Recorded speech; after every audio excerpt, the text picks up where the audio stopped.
So வணக்கம், இது உங்கள் அதிகாரம் ஐபிஎஸ் அகாடமி. ஸோ நம்ம கல்வெட்டு சம்பந்தமான கேள்விகள் தான் பார்த்துட்டு இருக்கோம். ஸோ ஃபர்ஸ்ட் ஒன் முத்திரமேரர் கல்வெட்டு. ஸோ சோழர்களை பற்றி கூறும். ஸோ சோழர்களோட கிராம நிர்வாக முறையை பற்றி கூறுது.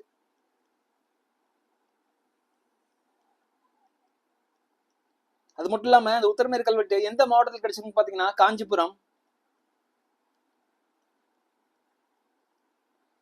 ஸோ நெக்ஸ்ட் ஒன் புகழூர் கல்வெட்டு. ஸோ புகழூர் கல்வெட்டு சேரர்களோட 3 தலைமுறையை பற்றி கூறுது. ஸோ நெக்ஸ்ட் ஒன் குடுமியான் மலை மற்றும் திருமயம் கல்வெட்டு.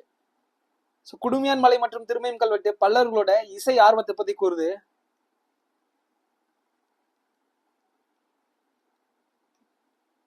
ஸோ நெக்ஸ்ட் ஒன் மண்டகப்பட்டு குகை கல்வெட்டு.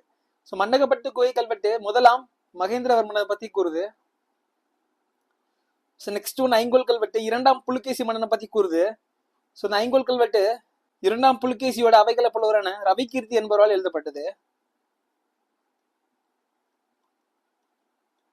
முக்கியமா இந்த ஐங்கோல் கல்வெட்டு சமஸ்கிருத மொழியில் எழுதியிருப்பாங்க.